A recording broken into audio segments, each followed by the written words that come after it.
Hello guys, कसे आहात? I hope तुम्ही सगळे मजेत असाल. सो नवीन दिवसाची नवीन सुरुवात.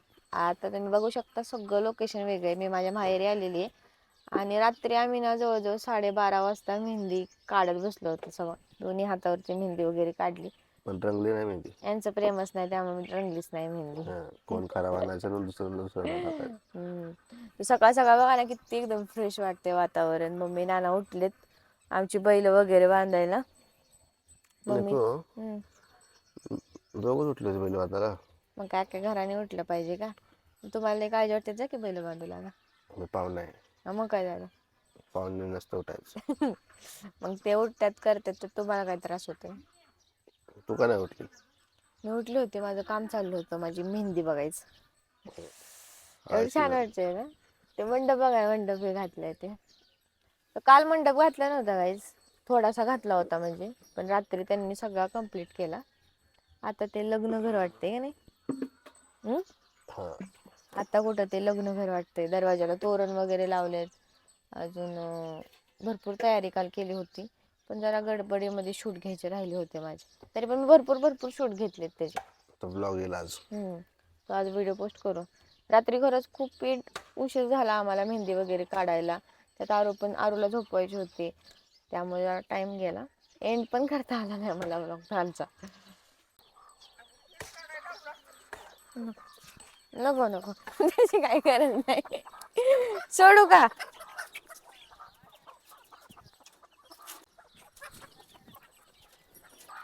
मम्मी चावत्यात माहिती आहे. ही का बाहेर येईना त्या? तिकडचं उघड बाजू.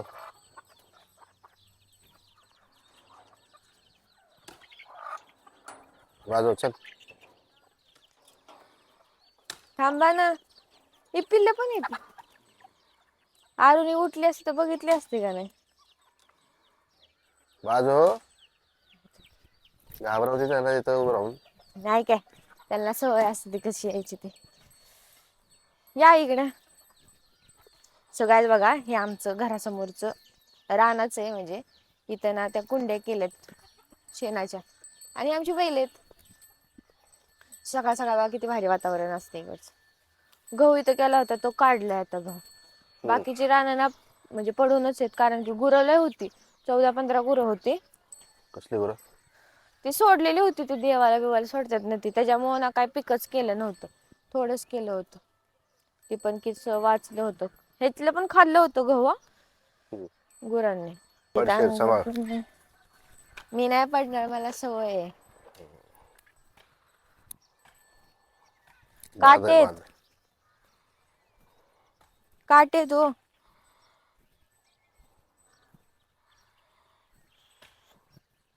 होय ओ. गार लागतंय माहितीये का?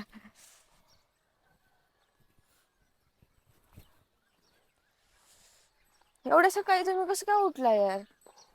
हे बघ नानांनी झाड लावलं होतं, आता उगवले ते.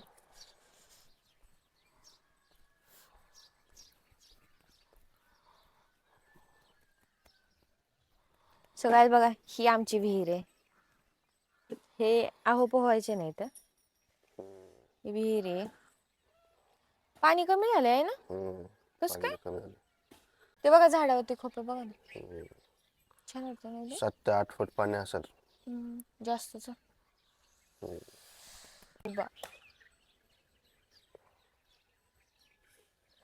घर लागते. इथं हे होतं, मंदिर होतं आमच्या आजी आजोबांचं. सो गाईज ना सकाळीच ना सगळं फिरून वगैरे आलो, नाश्ता वगैरे केला सगळा. त्यानंतर मग घरची सगळी कामं चालली होती. ते साड्या वगैरे पॅकिंग करायच्या, मग त्या सगळ्या साड्या वगैरे पॅकिंग केल्या. आणि मी छान अशी साडी वेअर केलेली आहे आणि बांगड्या वगैरे भरल्यात. मेहंदी काढली काल रात्री, तर आम्ही ना 12:30 वाजेपर्यंत जागून मी दोन्ही हातावरती मेहंदी काढून घेतली. नंतर बोललं की जमणार नाही काढायला, मग त्यासाठी मी मेहंदी काढली आणि आज छान अशा बांगड्या भरल्यात. खूप छान वाटतं ते. अजून तर भरपूर तयारी करायची. मला येल्लो साडी नव्हती घालायची, मी ही साडी घालणार होती, पण मम्मी बोलली आहे येल्लो साडी तर शिवायला जा ब्लाऊज. तर बघू जमलं तर ते शिवायला जाईन मी. तर छान वाटतं ना एकदम. आणि आजच ना हळद आहे, त्यामुळे ना सगळी पाहुणी ना आज संध्याकाळपर्यंत सगळी येणार आहेत. सगळा एवढा गोंधळ होणार आहे ना. सो हळद वगैरे कशी होईल ना ते पण मी तुमच्यासोबत सगळं शेअर करेन व्लॉगमध्ये. जास्त मला बोलता वगैरे नाही येणार, पण जे जे काही समोर घडते ना ते सगळं मी कॅमेरामध्ये कॅप्चर करेन.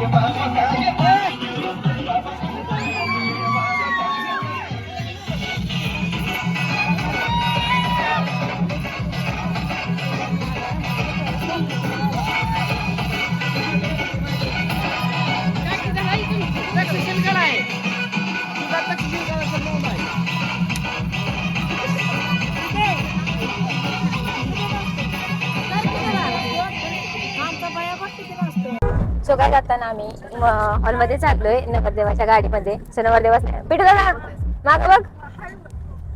हा नवरदेव आहे. आणि अजून आमचे पण लुक दाखवायचे. भरपूर अशी सगळ्यांनी तयारी केलेली आहे. पहिलं तर आम्हाला उशीर झालाय हॉलला. हा आणि काय काय होतंय, कसं लग्न लागते ना सगळं या ब्लॉग मध्ये तुम्हाला डिटेल बघायला भेटणार आहे. सो ब्लॉग कंटिन्यू करा. आता मी हॉलमध्ये आलोय, तयारी वगैरे झाली, साखरपुडा आणि त्यानंतर मग लग्नाची सगळी तयारी होणार आहे. पण पहिला साखरपुडा होणार आहे.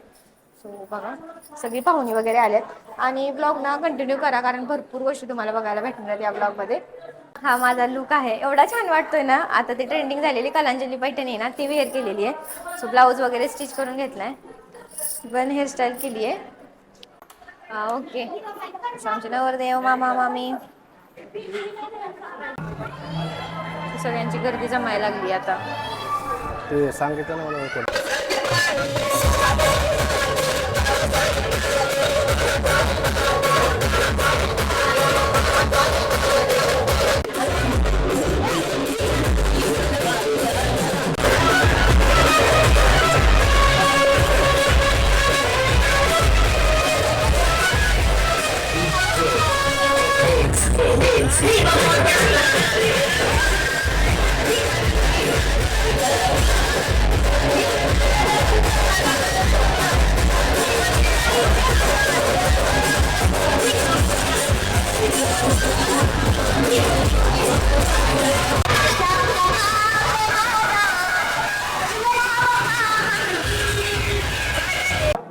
कालकथित गंगाराम रुपाजी मोरे गंगाराम मोरे यांची कन्या राहणार कराबागत तालुका बारामती जिल्हा पुणे आणि उपासक म्हणून बौद्ध महासभेच्या राष्ट्रीय संरक्षिका महाउपासिका मीराताई आंबेडकर. नमो तस्स भगवतो रसो सम्मा संभुतस्स. आशीर्वाद जात आहे. मणिमंगल सूत्र या ठिकाणी हजर करायचं. आताच ना लग्न वगैरे झालं आणि आता मी जेवायला आलेलो आहे. तो म्हणजे आमची सगळी फॅमिली बसलेली आहे. अर्धी फॅमिली बसली, अर्धी अजून तिकडच आहे.